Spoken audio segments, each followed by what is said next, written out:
¿Qué pasa, chavales? Vídeo súper rapidito, ya saben, acaba de salir ya God of War Ragnarok, liberado para vuestras consolas, liberada a todos aquellos que preguntaban constantemente, ¿saldría o no saldría? Bueno, avisaron que saldría, dijeron que el miércoles, hoy es miércoles, ya lo pueden encontrar, imagino, en sus páginas de costumbre.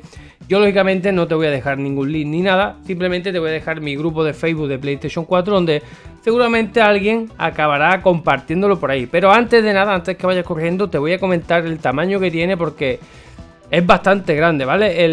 Lo que van a encontrar, lo que yo estoy viendo aquí ahora mismo, lo que pasa que no lo puedo poner por aquí, sería el juego base en la versión 1.0, preparado para 900, fixeado, con un tamaño de 84,42 GB, ¿vale? También encontramos una actualización, la 2.0, Update 2.0, con un tamaño de 18,20 GB, o sea, ya estamos superando los 100 GB, chavales.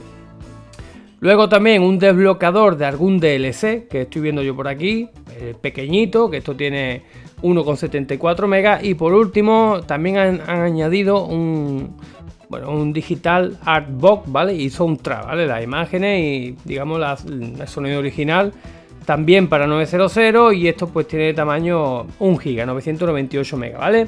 Así que nada, os lo dije en los vídeos anteriores, que saldría 99%, ¿vale? Porque lo comentaron y bueno, me fui moviendo por ahí, fui preguntando y dijeron que saldría, ¿vale? Ya lo estoy escuchando pitar la notificación, ya lo están compartiendo por ahí, ¿vale? Ya os digo, son más de 100 GB, tengan paciencia. Lo estoy viendo en Uptoboy y en OneFisher, ¿vale? Así que nada, yo no os puedo dejar ningún link ni nada. Solo deciros que se suscriban al canal, que activen la campanita, ¿vale? El like, como no, un super like, porque les voy a estar informando de todo. Ya os digo, no os puedo poner link ni nada porque eso no está bien, pero sí sé que hay sitios por ahí donde acabarán poniéndolo. Ya os digo, yo simplemente os doy la noticia. Yo no tengo nada que ver, yo no estoy subiendo ningún link, yo no estoy compartiendo ningún link. Ni siquiera he jugado a ningún juego de esta saga, ¿vale? Simplemente os traigo la noticia. Hay gente que le gustará, gente que no, pero bueno, siempre pueden comprarlo y jugarlo legítimamente, o nada, o tener una PC4 liberada y hacer como pasa con otros montones de juegos, que a veces nos enfadamos cuando nos gusta un juego y lo liberan, nos enfadamos, pero hay otros muchísimos juegos que también los han liberado y aquí nadie ha dicho nada, o sea, todos tienen el mismo derecho. Bueno, chavales, por ahí les dejo el link, venga, todo el mundo corriendo a buscarlo, venga, recuerda, deja tu like.